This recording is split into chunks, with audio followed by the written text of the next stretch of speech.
Sud Radio, le grand matin week-end. L'info Éco Plus, Didier Testo. Fondateur de la Bourse et la Vie TV. Bonjour Didier. Bonjour Laurence. Alors, vous commencez par nous parler croisière et vacances pour 2024, c'est ça?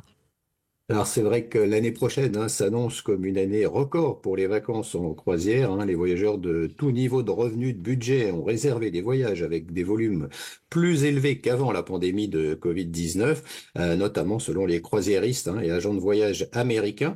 Les voyageurs se tournent vers des croisières en 2024 toujours moins chères que d'autres alternatives terrestres. Les niveaux d'occupation se rapprochent des niveaux d'avant la pandémie. Et les opérateurs prévoient même d'augmenter les prix dans les mois à venir. Le marché est extrêmement fort, en particulier dans le haut de gamme, en termes de croisière de luxe, le plus haut de gamme. C'est ce qu'a déclaré notamment le responsable du marché de croisière Cruise Compet, qui est cité par l'agence Rotter. Alors, il y a bien eu, bien sûr, des sujets liés au conflit des voyageurs qui ont annulé ou reporté leurs vacances à cause du Moyen-Orient ou du Proche-Orient. Mais les réservations de croisière atteindront toujours des niveaux records en 2024, ce que prédit l'analyste Patrick Scholl de Trust Securities. Alors, Didier, il paraît qu'il y a même des demandes qui dépassent les capacités, c'est vrai? Alors, avant les attentats du 7 octobre en Israël, les réservations à l'échelle du secteur pour 2024 étaient environ 25% plus élevées qu'en 2019 par rapport aux réservations de 2020. Eh bien, en novembre 2024, on est encore 20% plus élevé qu'à la même période de 2019, selon Patrick Scholz, toujours, cité par Reuters. Et la demande pour 2024 a continué de s'accélérer, les réservations dépassant systématiquement et largement les niveaux de 2019. C'est ce que dit le PDG de Royal Caribbean Group, Jason Liberty, et c'est environ un peu plus de 35 millions de passagers qui devraient naviguer en 2024 contre 31,5 millions en 2023, donc plus 6% par rapport au niveau de 2019. Voilà, alors la seule chose qui freine peut-être les réservations, Didier, c'est finalement une capacité suffisante pour répondre à toute la demande.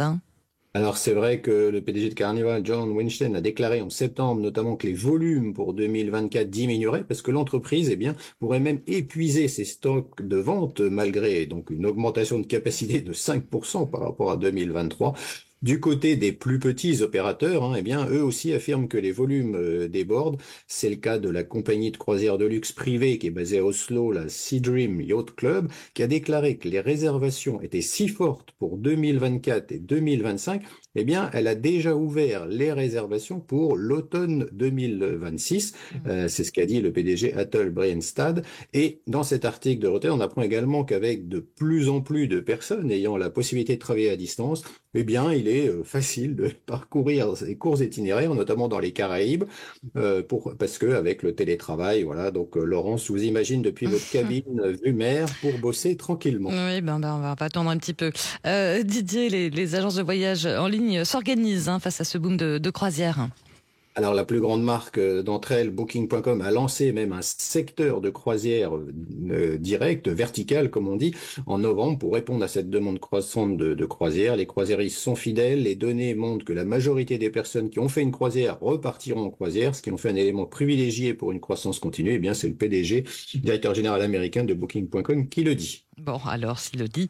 Didier, si la croisière va donc s'amuser en 2024, est-ce qu'il y a un sujet clé qui est loin d'être réglé? C'est notamment celui qui concerne les taux d'intérêt.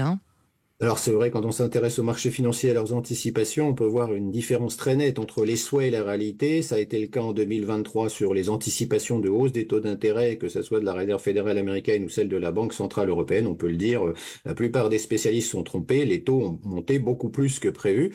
Alors le risque, vous avez vu l'euphorie de la bourse en cette fin d'année, c'est que les anticipations pour 2024 soient là aussi erronées. Alors j'ai eu l'occasion de dire ici qu'il y avait moins d'inflation, mais les pressions demeurent, ce qu'on appelle le processus de désinflation va prendre du temps.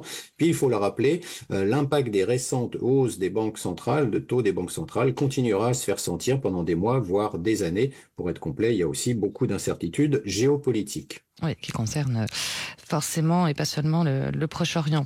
Et Didier, pour terminer, là en ce moment, c'est la période des messages d'absence du bureau.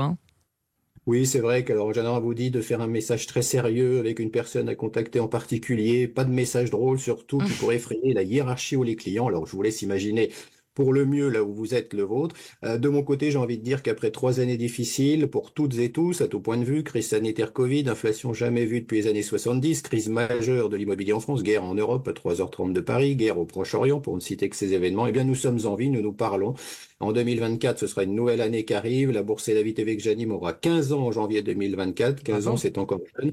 Je vais donc continuer de parler à l'oreille des dirigeants d'entreprise pour comprendre l'économie et partager ces rendez-vous avec vous. Alors, je vous envoie mes meilleures ondes pour 2024, qu'elles vous apportent le bonheur auquel vous avez toutes et tous droit. Une très bonne année à ceux qui nous écoutent et une bonne année pour vous, Laurence, et à l'équipe en régie. Rendez-vous en 2024. Voilà, belle année à vous aussi, Didier. Puis on se retrouve bien sûr le week-end prochain pour l'info Éco Plus à réécouter en podcast sur sudradio.fr. Merci, Didier.